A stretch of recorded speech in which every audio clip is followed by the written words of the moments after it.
China defended its policies in Xinjiang, Hong Kong, and Tibet, calling criticism from 39 countries at the UN a smear campaign and interference in its domestic affairs.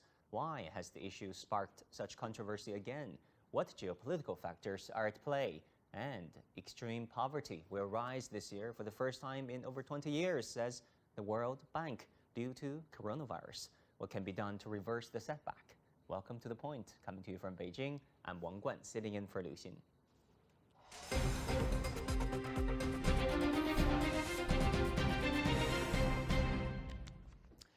"39 countries, led by Germany, criticized China's policies in Xinjiang, Hong Kong, and Tibet on Tuesday at a UN meeting on human rights. The statement, mostly signed by Western countries, expressed, quote, grave concerns about the human rights situation in Xinjiang and the recent developments in Hong Kong, and it urged China to respect human rights. China defended its policies, calling the criticism part of a smear campaign, but also ordering countries to put their own houses in order first. Nearly 70 countries also made statements supporting and echoing China's position. Why has China's domestic policies sparked international controversy, and how can China fight the Western-dominated narrative on these issues? Joining me for the discussion from Shanghai is Professor沈逸from the School of International Relations and Public Affairs at Fudan University, and from Washington, D.C. by Dr. Stanley Kober, former research fellow in foreign policy studies at Cato Institute. Dr. Shen, let me go to you first, but before I do, I wanted to read you this statement. The statement signed by 39 countries urged China to allow UN rights observers immediate, meaningful, and unfettered access to Xinjiang, where China said its minority Muslim Uyghurs are getting vocational training to improve their work prospects. But critics have called these centers detention camps. It also accused China of restricting religious freedom, forced labor in Xinjiang. They also called on Beijing to uphold the rights and freedom of Hong Kong, where they say political oppression is occurring after the new national security law. China's permanent representative to the United Nations, Zhang Jun, responded on Tuesday that says they once again abused the UN platform, politicized the issue of human rights, and provoked confrontation, and they once again interfered in China's internal affairs and spread misinformation in the United Nations. Professor Shen, your thoughts on the Western narrative and China's counter-argument? I think that their narrative is a little bit ridiculous. I'll tell you a real story. About 2009, January, I was in D.C. One day I go to the Congress to participate in a hearing on so-called Uyghur issues. I go there about 30 minutes earlier. Only very few journalists come there. I asked a dialogue with the journalists. They told me that just 2 months before that hearings, no single journalist can properly spell out the term Uyghur, but they got the strong lobbies from a pro-Israel lobby groups in Washington.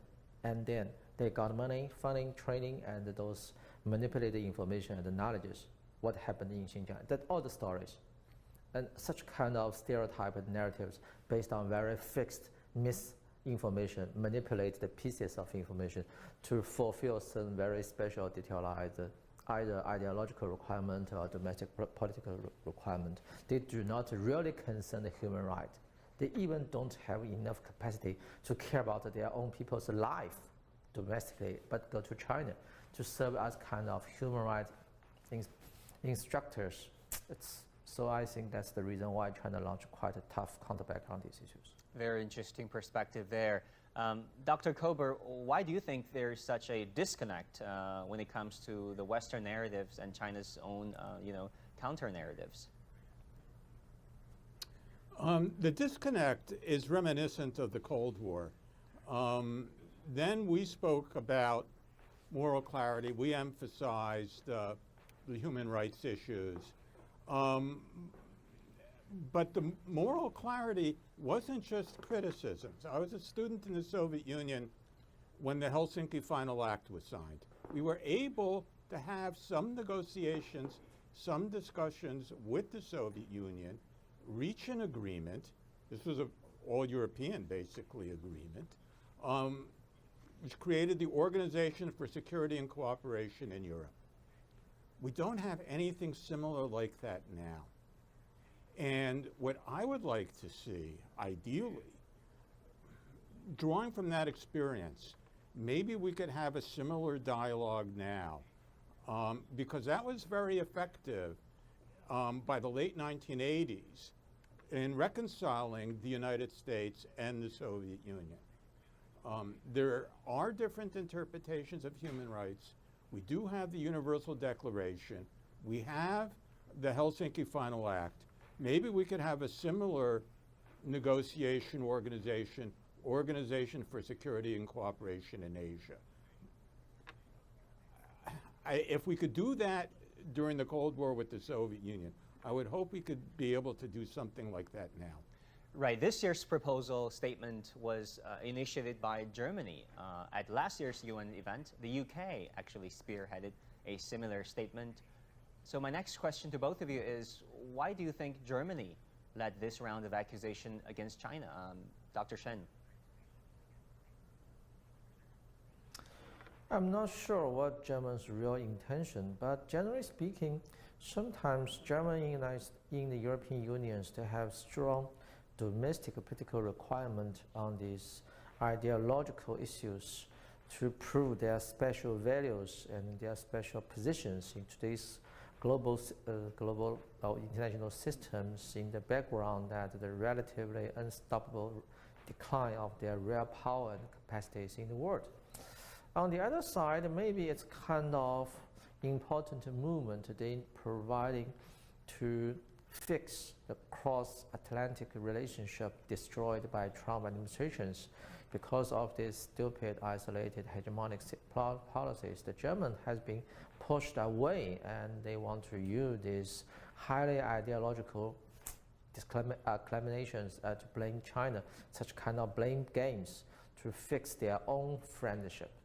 I want you to look at some figures too. According to China's official data, Xinjiang's poverty rate has dropped from 19% in 2014 to around 1% in 2019. And Tibet's GDP jumped from 174 million yuan in 1959 to around 148 billion yuan in 2018. And in Hong Kong, according to a poll by Hong Kong's Research Association, a total of 66% of respondents said they're either very supportive or, quote, supportive of the implementation of the national security law, and nearly 80% of people believe the law will not have a negative impact on the prospect of Hong Kong. Then, I mean, Dr. Shen, why do you think there are, these stories, these narratives, figures are not shared, are not promoted, even reported by the Western press? Because they just don't care.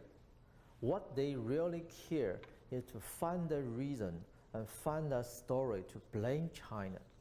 They use their own stereotypes to refix and rebuilding their understanding of the real world. They don't care, they have no interest in to the real improvement of the life, to the real people in Xinjiang. They even don't care the real life in their countries.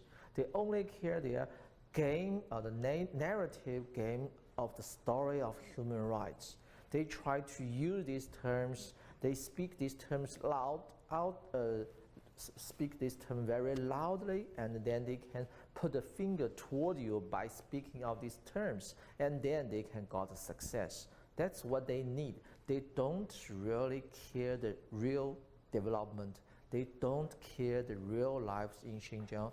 They don't care real lives. They only care their human rights verbal games. Well, there's also an interesting response from China's Foreign Ministry on Wednesday that says some Western countries have bad human rights record. How are these countries in any position to blame China? China will not accept an instructor on human rights and oppose double standards. That is according to China's Foreign Ministry. Dr. Kober, do you think the Western countries are in a position to be a human rights instructor to China? Why or why not? That's actually biblical. You know, let the person who is without sin cast the first stone. We do have our own human rights problems, and there's a saying, "Physician, heal thyself." We should. When I was on this program a few weeks ago, I mentioned the International Criminal Court investigation. They tried to investigate here on the issue of torture. I noticed just yesterday a story, some lawyers here have filed suit on that issue because they feel threatened by the U.S. government's attitude toward the International Criminal Court. So there is no question that these issues can be politicized. That's why I thought, first of all, if we can have a sort of dialogue the way we had during the Cold War with the Soviet Union, that would be useful. Second thing that occurred to me would be a pugwash sort of arrangement. Child of the Cold War, I think of these sorts of things. Pugwash was an arms control, but it wasn't official. It was like American and Soviet arms controllers would get together, and it kept the arms control alive. Then by the end of the Cold War, we had the INF Treaty. If, again, we could have something informal.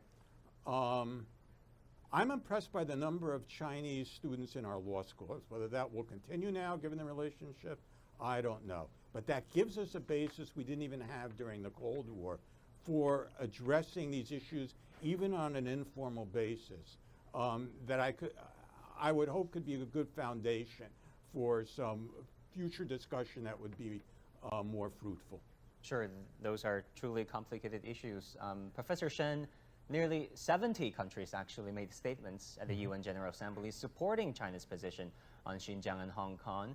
But Human Rights Watch, which is a famous group monitoring human rights situations around the world, says China's support list, the countries that support China, reads like a virtual who's who of leading rights abusers, including Russia, Syria, Cuba, Pakistan, and Venezuela. How do you look at that accusation? I think this accusation is very clearly reflect their understanding of the human rights. The human rights in their terms is not real human rights, is their human rights. These human rights serves as kind of tools for diplomacy to identify or separate the countries in the world into different groups according to their interest and need, just like they play these identity politics domestically.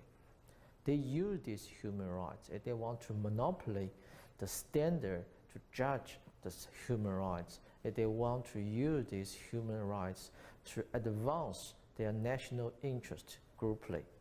But on the contrary, finally leading to a very pathetic result.